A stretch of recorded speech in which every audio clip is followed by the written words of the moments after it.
মোটামুটি এগুলোই যে সংবিধানের প্রায় শতাধিক প্রস্তাবের মধ্যে এখানে স্প্রেডশিটে মাত্র কতটা এসছে, 57টা মনে হয় এসছে স্প্রেডশিটে। তো সেই জায়গায় আমরা মনে করি যে বিস্তারিত প্রতিবেদন দেওয়ার আমাদের প্রয়োজন আছে। এই বিস্তারিত প্রতিবেদন আমরা সংবিধানের স্প্রেডশিটের সাথে সংযুক্ত করেছি। অন্যান্য দুই একটি কমিশন প্রস্তাবের সাথে বিস্তারিত প্রতিবেদন আমরা কয়েকদিন পরে দেব, তাদেরকে জানিয়েছি এই বন্ধের পরে আমরা দেব, যেহেতু এগুলা সবই অত্যন্ত গুরুত্বপূর্ণ ব্যাপার। পুরোপুরি তাদের পুস্তকটাতেই যেখানে সমস্ত সুপারিশ ছড়িয়ে ছিটিয়ে আছে এগুলো এক জায়গায় এনে আমরা বিস্তারিত প্রতিবেদনগুলো দেব। স্প্রেডশিটের যে প্রতিবেদন সেটা খুবই সারাংশ টাইপের, বিভ্রান্তি যাতে না হয় সেই জন্য আমরা এগুলো দেবো। আজকে আমরা সংবিধানের স্প্রেডশিটের সাথে বিস্তারিত প্রতিবেদন সংযুক্ত করেছি, আর দুই একটা কমিশনের স্প্রেডশিটের সাথে বিস্তারিত প্রতিবেদন সংযুক্ত আজকে করতে পারিনি, সেটা কয়েকদিন পরে আমরা দেব, ওনাদেরকে আমরা জানিয়েছি। আমার বক্তব্য আপাতত এখানে শেষ করছি। আপনাদের যদি দুই একটা প্রশ্ন থাকে বলতে পারেন। সবাই বললে তো হবে না, একজন করে বলেন।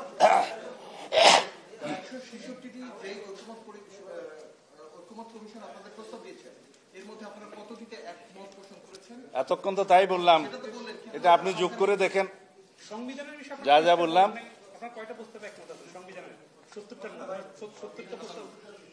সংবিধানে 100-রও অধিক পূর্ণাঙ্গ প্রস্তাবে আছে, সুপারিশমালায় আছে। ওনারা যে পুস্তকটা দিয়েছেন সুপারিশমালার মধ্যে পৃষ্ঠা নম্বর 45 থেকে 72 পর্যন্ত মোট 28 পৃষ্ঠায় যে প্রস্তাবগুলো দিয়েছে সেখানে 105টার বেশি প্রস্তাব আছে, কিন্তু স্প্রেডশিটে ওনারা দিয়েছেন কেবল, হয়তো আমি তো অতটা পাইনি, আমি আরো একটু কম পেয়েছি, 57টি পেয়েছি আমি, তো এটা এখন বলেছি একটু আগে। তো সেইখানে আমরা মতামত দিয়েছি, এটা আপনারা ওনার কমিশনের কাছে জানতে চাইতে পারেন যে কোনটাতে আমরা কি কি দিয়েছি। সবগুলো তো মুখস্থ নেই, আমরা ওখানে দিয়েছি প্রায় যেগুলো একমত হওয়া উচিত ওখানে আমরা একমত হয়েছি, আর যেগুলো আমাদের ভিন্ন মতামত দেওয়া প্রয়োজন মন্তব্য সহকারে আমরা দিয়েছি। মোটামুটি আমরা পুরোপুরি সহযোগিতার মধ্যে আছি। এই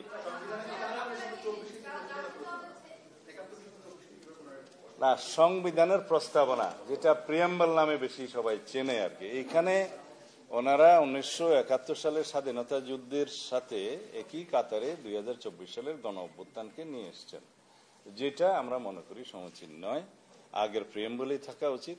2024 সালের গণ অভ্যুত্থানের অংশটি আমরা সংবিধানের অন্য জায়গায় কিভাবে তফসিলে, চতুর্থ তফসিলে অ্যাকোমোডেট করা যায় সেটা পরে আলোচনা করা যায়।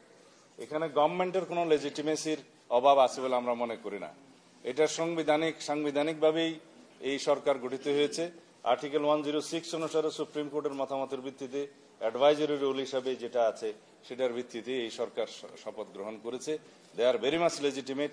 তারপরেও যদি লেজিটিমেসির কোনো সন্দেহ থাকে সেটার জন্য পরবর্তীতে সংবিধানে আমরা যখন অনেকগুলো সংশোধনী এবং রেটিফিকেশন আসবে তখন চতুর্থ তফসিলে সেটা অ্যাকোমোডেট করার একটা ট্রেডিশন আছে আগের থেকে বিভিন্ন সময়, যেটা ট্রানজিশনাল পিরিয়ডে যেটা হয় আর্টিকেল 150 অনুসারে সেই প্রভিশনটা সংবিধানে আমাদেরকে দেয়া আছে, সেই হিসাবে সেটা অ্যাকোমোডেট করা যাবে।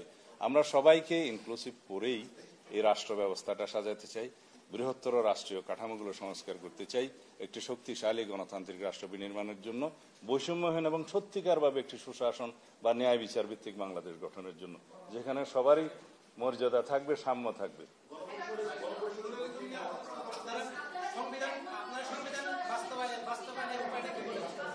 কোনটা বলবো, গণপরিষদ না অন্য? আচ্ছা, গণপরিষদ নিয়ে আমি অনেক বক্তৃতা দিয়েছি। গণপরিষদ হচ্ছে একটা রাষ্ট্র নতুন গঠিত হয়েছে, সেখানে সংবিধান রচনা করা দরকার, সংবিধান নাই, সেজন্য সমাজের বিভিন্ন শ্রেণী পেশার মানুষকে নিয়ে প্রতিনিধিত্ব আকারে একটা গণপরিষদ গঠন করা হয়। নির্বাচনের মাধ্যমে হতে পারে, সিলেকশনের মাধ্যমে হতে পারে, সেটা বিভিন্ন জায়গায় ট্রেডিশন আছে, এখানে লম্বা আলোচনার সময় নেই। সেই গণপরিষদ একটা সংবিধান প্রণয়ন করে, সেটা গৃহীত হওয়ার পরে গণপরিষদের সেই সংবিধানের ভিত্তিতেই আবার একটা নির্বাচন হয় পার্লামেন্টের। এখানে আমাদেরকে রাষ্ট্র নতুন হয়েছে, আমরা এখন কত বছর, 53-54 বছরের পুরাতন রাষ্ট্র, আমাদের একটা সংবিধান আছে, সেই সংবিধানের হয়তো গণতান্ত্রিক চরিত্রটা বিনষ্ট হয়েছে, যার সাথে আমরা একমত নই, যার জন্য রাষ্ট্রীয় কাঠামো এবং গণতান্ত্রিক কাঠামোগুলো আমাদের বিনির্মাণ করা দরকার নতুন ভাবে। সেই জন্য আমরা সংবিধানের ব্যাপক সংশোধনী এনেছি। যারা এই গণপরিষদের দাবি করছে তারাও তো 69টা প্রস্তাব দিয়েছে সংশোধনী, আমরা হয়তো তাদের চেয়ে একটু কম দিয়েছি। এগুলো আলোচনা করে আমরা একটা বৃহত্তর ঐক্যমতের ভিত্তিতে এসে সংবিধানে একটা ব্যাপক সংশোধিত সংবিধান পেতে পারি। সেই সংবিধানকে তারা নতুন সংবিধান বলতে পারে, আমাদের তো আপত্তি নেই, এখানে গণপরিষদের কোনো প্রয়োজন নেই। এখন তারা সেই রিপাবলিককে নতুন রিপাবলিক তাদের নামে ডাকতে পারে, আমাদের আপত্তি নেই। কিন্তু সেই আইডিয়াটা পুরো জাতির উপরে ইম্পোজ করাটা কতটা যুক্তিসঙ্গত সেটা আলোচনার দাবি রাখে।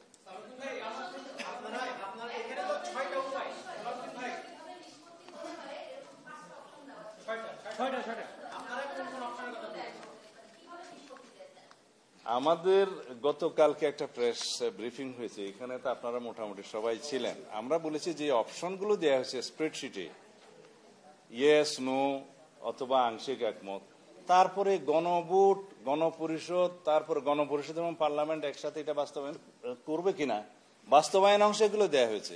আমাদের এখানে মন্তব্য হলো যে প্রথমে লিডিং কোয়েশ্চেন না করে আমাদেরকে তো অপশন দিতে হবে যে আমরা গণপরিষদে একমত কিনা, তারপরে না গণপরিষদের মাধ্যমে বাস্তবায়নের প্রশ্ন আসবে। বা গণভোটের বিধানটা আছে আর্টিকেল 142 অব দি কনস্টিটিউশন, সেখানে বলা আছে যে আর্টিকেল 8, আর্টিকেল 48, আর্টিকেল 56 এবং আর্টিকেল 142 ইটসেলফ, এগুলো যখন সংশোধিত হবে তখন গণভোটের প্রয়োজন হবে। যদি নতুন সংবিধানে আলাপ আলোচনার মধ্য দিয়ে আরো কোনো প্রভিশন যদি এই গণভোটের অধীনে নিয়ে আসা হয় সেটা তখন দেখা যাবে, সেই সমস্ত ক্ষেত্রে গণভোটের কথা আসতে পারে। এখন গণভোট যদি প্রথমে দিয়ে কোনো সংবিধান গ্রহণের ক্ষেত্রে যদি জাতি একমত হয় সেটা আলাদা প্রশ্ন, কিন্তু আমরা মনে করি আগে সংসদ নির্বাচন করা উচিত, গণভোট নির্বাচন নয়। আমরা আগে মনে করি জাতীয় সংসদ নির্বাচনের মধ্য দিয়ে একটি গণতান্ত্রিকভাবে একটি রাজনৈতিক সরকারের প্রতিষ্ঠা হলে সমস্ত আলাপ আলোচনা এবং সমস্ত বিষয়াবলী ওখানেই হইতে পারবে। ধন্যবাদ আপনাদের।